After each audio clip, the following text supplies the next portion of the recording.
कर्म का बंधन अवश्य निर्मित होता है, किंतु कार्य का बंधन निर्मित नहीं होता पार्थ। तुम्हें कर्म और कार्य के बीच क्या भेद है, ये जानना आवश्यक है। सभी कर्म कार्य, किंतु सभी कार्य कर्म नहीं। कर्म उस कार्य को कहते हैं जिसके साथ फल की आशा जुड़ी।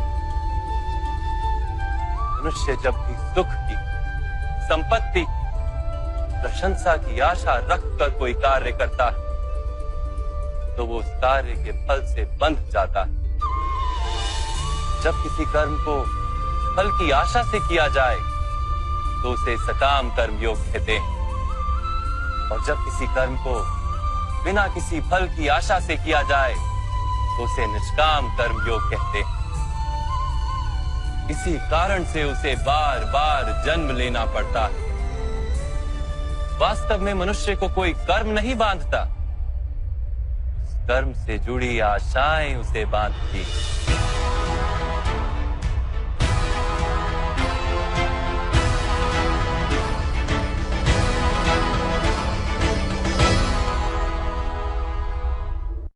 वास्तव में मनुष्य को कोई कर्म नहीं बांधता, उस कर्म से जुड़ी आशाएं उसे बांधती हैं।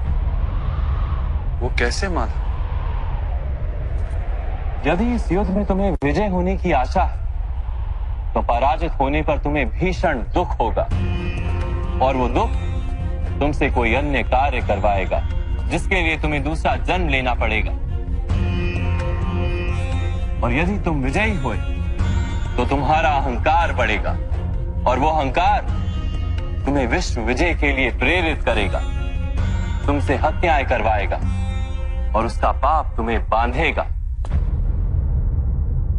विचार करो, यदि तुम्हें इस युद्ध में ना विजय का मोह और ना पराजय का भय, तो इस युद्ध के अंत में तुम्हें सुख प्राप्त होगा या दुख प्राप्त होगा? ना सुख माधव, ना ही दुख। अर्थात तुम्हारा सुख, दुख, हताशा, निराशा, अहंकार युद्ध के कारण नहीं है। युद्ध के साथ तुमने जो आशाएं बांधी हुई हैं, उसके कारण है। क्या ये सत्य नहीं है पार्थ?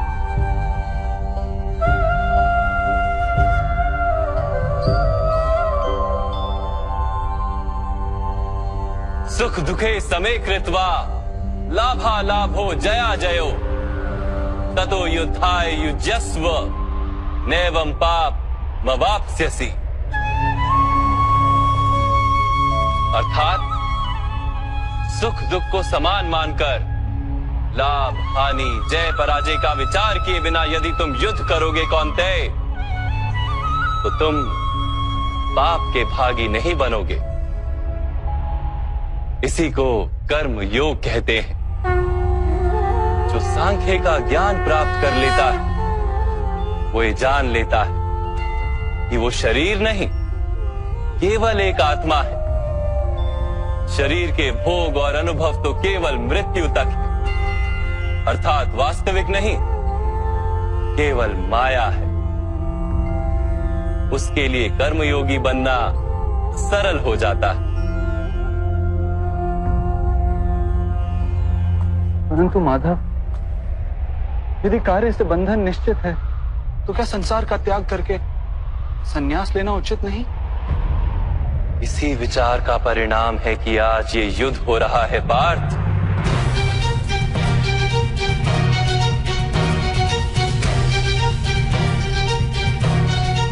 विचार करो, जब सत्व गुण से भरे धर्म को जानने वाले लोग कर्मों का त्याग करते हैं, तब अधर्म से भरे लोग भी संसार को चलाते हैं।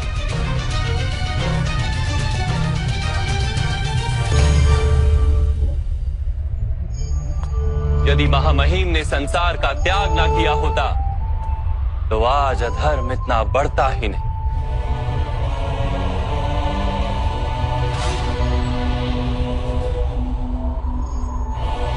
और तुम्हारे पिता ने यदि संन्यास ना लिया होता तो आज भ्राता युधिष्ठिर सुख से राज कर रहे होते।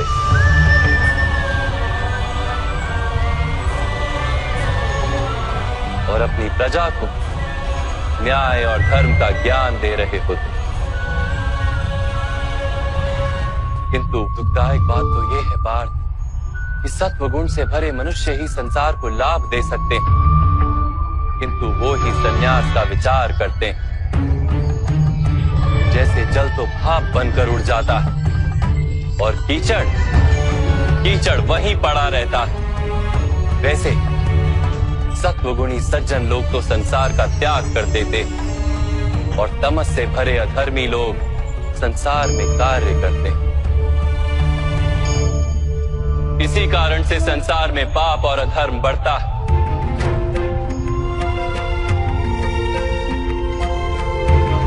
किंतु कर्मयोग इस विचित्र स्थिति से सारे संसार का रक्षण करता है। कर्मयोगी फल की आशा का त्याग करता है, किंतु कर्मों का त्याग नहीं करता। वो इसी संसार में रहता है सन्यासी की भांति, सारे कार्य करता है किंतु उनमें लिप्त नहीं होता। कर्मयोगी अपनी संतानों से, स्वजनों से, अपनी प्रजा से कोई अपेक्षा या आशा नहीं रखता। स्वयं उसे संन्यास का लाभ होता, किंतु समाज को संसारी की भांति लाभ देता। मनुष्य अपनी संतानों के सुख के लिए श्रम करता है माधव। अपनी संतान से सुख की अपेक्षा कैसे न रखे? मनुष्य अपनी संतानों के लिए जो भी करता है वो व्यापार है या प्रेम पार?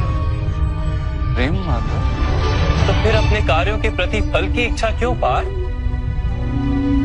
भविष्य का लाभ तो व्यापार में देखा जाता है, प्रेम में नहीं।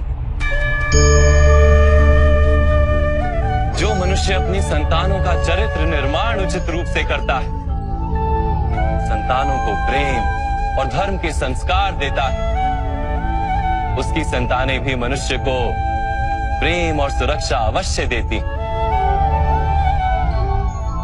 संतानों के कर्म, स्वजनों के व्यवहार उनके कर्म है पार, और जब उनके कर्मों पर हमारा कोई अधिकार नहीं होता तो उनसे आशाएं और अपेक्षाएं रखने का क्या प्रयोजन? यदि गहन विचार करोगे पार्थ तो शीघ्र ही ये जान लोगे कि जीवन में ऐसा कोई कार्य नहीं है जिसके साथ आशाएं और अपेक्षाएं जोड़ना अनिवार्य हो। जब सृष्टि ही परमात्मा है और मनुष्य स्वयं परमात्मा का अंश है, तो सारे कार्य परमात्मा ही करते हैं, मनुष्य स्वयं कुछ नहीं करता। यही कर्मयोग का मूल सिद्धांत है पार्थ।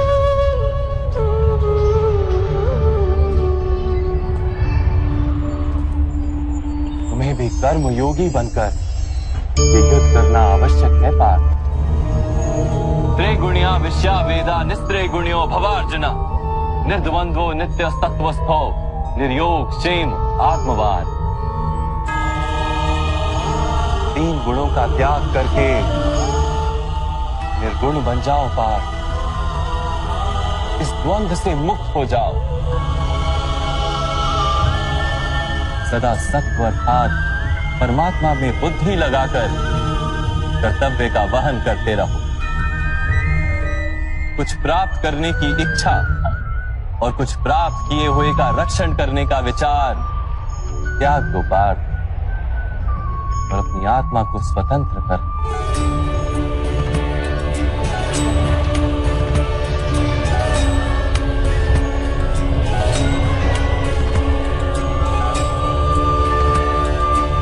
स्मरण रहे पार्थ, कर्मण्यवाधिकारस्ते मां फलेषु कदाचन मां कर्म फल हेतुर्भु मां ते संगोस्त्व कर्मणि।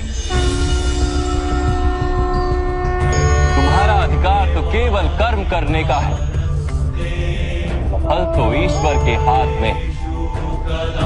इसलिए ना कर्म से भागना उचित है और ना ही कर्म के फल की आशा रखना उचित है।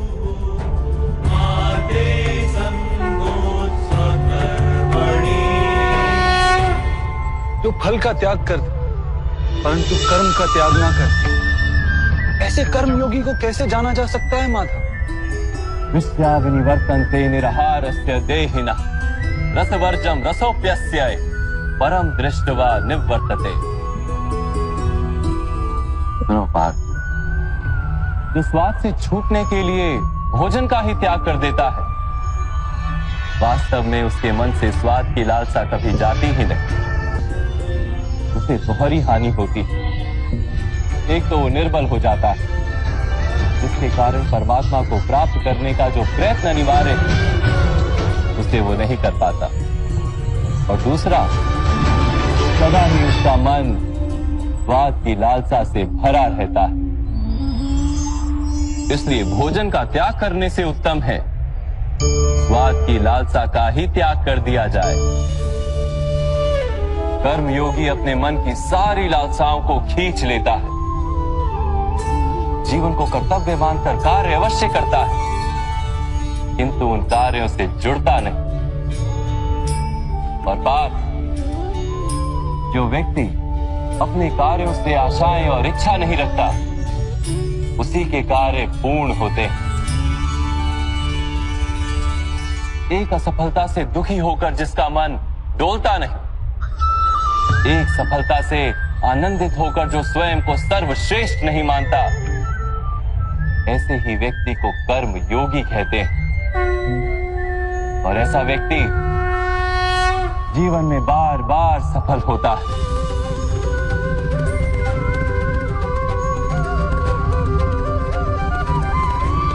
ध्यायतो विषयान् पुंसः संगस्तेषु पजायते संगात् संजायते कामा कामात् क्रोधोऽभिजायते क्रोधात् भवति सम्मोहः सम्मोहात् स्मृति विभ्रमः स्मृति भ्रंशात् बुद्धिनाशो बुद्धिनाशात् प्रणश्यति। फल की आशा से कामना प्रकट होती है, और कामना का तो स्वभाव है असंतुष्ट रहना। असंतोष से क्रोध उत्पन्न होता है, और क्रोध से मोह जन्मता है। मोह के कारण व्यक्ति आचार और व्यवहार का ज्ञान ही भूल जाता है।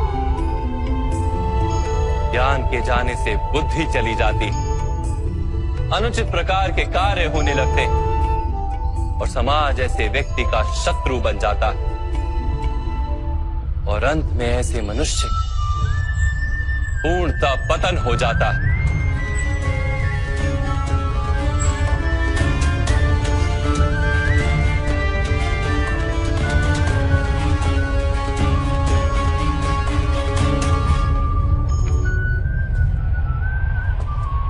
जैसे भ्राता दुर्योधन, उनके सेनापति महामहिम उनके ही शत्रु हैं, और तुम्हें विजय का आशीर्वाद दिया।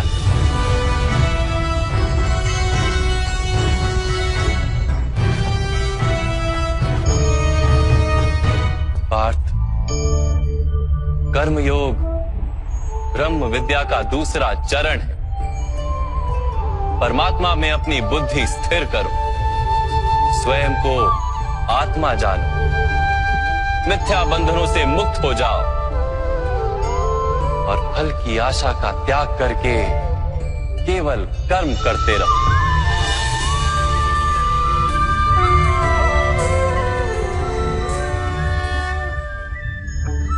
कई बार हमारा दृष्टिकोण ऐसा होता है जो हमें वास्तविक सत्य से बहुत दूर ले जाता है। हमें जैसा दिखता है वैसा सदैव होता नहीं। अब देखिए, हम मनुष्य, हमें अच्छा लगता है हम कहीं जाए, हमारा स्वागत किया जाए, हमारी प्रशंसा की जाए, कोई हमें एक मुस्कुराहट दे दे, हमें स्नेह दे दे, हमें अच्छा लगता है। किंतु यदि कोई क्रोध करे, कटाक्ष करे, व्यंग करे, तो हम तुरंत ही उसे अपना शत्रु मान लेते हैं। पर क्रोधित हो जाते हैं। एक बात स्मरण रखिए, मुस्कुराहट सबके लिए होती है। आप उन लोगों को भी मुस्कुराहट दे सकते हो जिन्हें आप जानते हो, उन लोगों को भी दे सकते हो जिन्हें आप नहीं जानते, छोटों को दे सकते हो, बड़ों को दे सकते हो, सभी के लिए होती है मुस्कुराहट। किंतु क्रोध उन्हीं पर आता है जिन्हें हम जीवन में कभी खोना नहीं चाहते, जिनसे हम अथाह प्रेम करते हैं, जिनके लिए हम ये आशा रखते हैं कि उनका जीवन आगे जाके सदैव सुखमय रहे, उज्जवल हो। इसलिए हर वो व्यक्ति आपके जीवन में जो आप पर क्रोध करे, कटाक्ष करे, आवश्यक नहीं कि वो आपका शत्रु ही होगा। हो सकता है वो आपका शुभ चिंतक हो, जो आपके लिए केवल और केवल अच्छा चाहता है, जो आपके लिए एक सुंदर भविष्य चाहता है। इसलिए सदैव अपने मन से दूसरों के वचनों को समझने का प्रयास कीजिए। आपको ज्ञात होगा उनके कर्म का कारण क्या है, आपको ज्ञात होगा उनके गुस्से का मर्म क्या है। राधे राधे। जीवन के इस मार्ग में बढ़ते बढ़ते हम कहीं रुक जाते हैं, हमें नहीं पता क्यों। हम प्रयास करते हैं कि हम आगे बढ़ पाए, किंतु ऐसा होता नहीं। क्या कारण है इसका? चलिए मैं आपको समझाता। सोचिए आप किसी मार्ग पर चल रहे हैं, आपका पांव मुड़ जाता है, आपके पांव में आती है मूंछ। अब यदि ये मूंछ आपको मार्ग तय करने से रोकती है, तब आप रुक जाते हैं। यदि आपकी सोच छोटी होगी तो आप कभी जीवन में आगे बढ़ ही नहीं सकते। टूटी हुई कलम से आप कभी पत्र नहीं लिख सकते। उसी प्रकार यदि आपके मन में औरों के लिए जलन हो तो आप अपना स्वयं का भाग्य भी नहीं लिख सकते। काम का आलस आपको कभी धनी बनने नहीं देगा, और धन का लालच वो आपको कभी महान नहीं बनने देगा। छोटी सी बात है किंतु अत्यंत महत्वपूर्ण। सोच विचार कीजिए और प्रयास कीजिए वो समझने का जो आप समझना चाहते हैं। हो सकता है आप कुछ ऐसा अर्थ निकालें जिससे आप किसी अनर्थकारी मार्ग पर जाते जाते रुक जाएं, या आप कुछ ऐसा अर्थ निकाल लें जो आपको महानता के पथ पर अग्रसर करते हैं। राधे राधे। अहंकार छोटा सा शब्द है, किंतु इसके प्रभाव बड़े बड़े होते हैं। और सबसे बड़ी समस्या ये है कि मनुष्य आज तक समझ ही नहीं पाया कि इस अहंकार का वास्तविक स्वरूप क्या है। कोई इसे गर्व का नाम देता है तो कोई इसे आत्मसम्मान का नाम देता है, और फिर कहीं से एक ऐसा पर्व आ जाता है जब समय आकर इस अहंकार को चूर चूर कर देता है, और तब ना गर्व आपको बचा पाता है, ना ही आपका आत्मसम्मान। अब यदि आपको उदाहरण दूं तो जहां आप बैठे हैं उसी घर में ऊपर देखिए, उस छत की ओर। यदि ये छत अहंकार करने लगे कि देखो मैं तो सबसे ऊंचे स्थान पे हूं, मुझसे ऊपर और कोई नहीं है, मैं इस घर में रहने वाले हर एक व्यक्ति को छाया प्रदान करता हूं, यदि ये अहंकार आ जाए तो क्या? फिर सोचिए यदि दूसरे ही दिन उस पर एक और मंजिल बना दी गई तो क्या?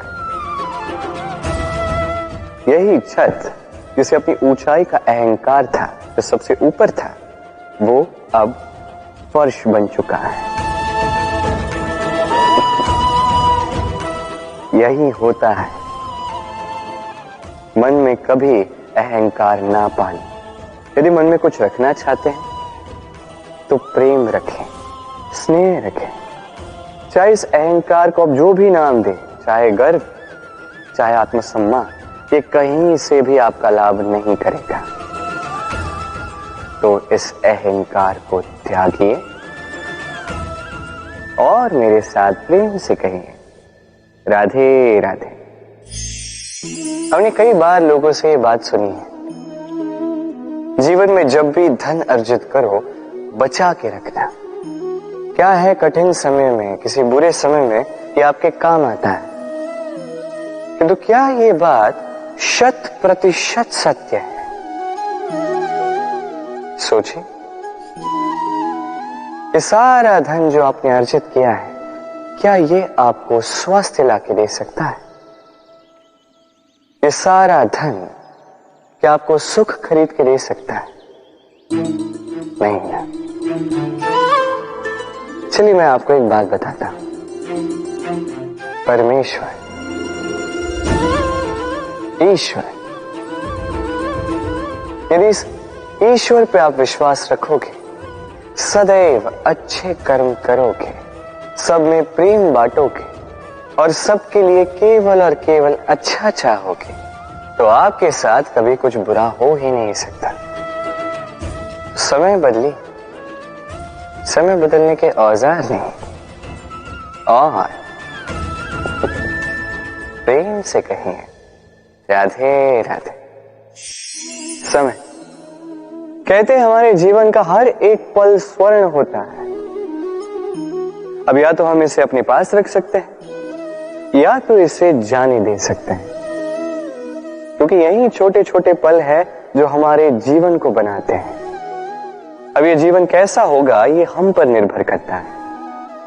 यदि आप एक एक पल सवारेंगे नहीं, यदि आप एक एक पल प्रेम नहीं करेंगे, यदि आप एक एक पल स्नेह का आनंद नहीं उठाएंगे, तो देखते ही देखते आपका समस्त जीवन नष्ट हो जाएगा, आपको पता भी नहीं चलेगा। अर्थात ये समय सोना नहीं है, इसे हम सोना बना अवश्य सकते हैं हमारे प्रयासों से। ये समय केवल एक हल है जो भूमि को जोत सकता है और कुछ नहीं। एक अत्यंत महत्वपूर्ण बात स्मरण रखिएगा, आपके पास केवल समय है। अब इसका आप सोना बनाते हैं या सोने में इसे व्यर्थ करते हैं, निर्णय आपका है। राधे राधे। मृत्यु का क्या है, ये तो अवश्यंभावी है, किंतु हर एक व्यक्ति का धर्म है अंतिम श्वास तक, अंतिम क्षण तक डट कर संकट का सामना करना, साहस के साथ सामना करना।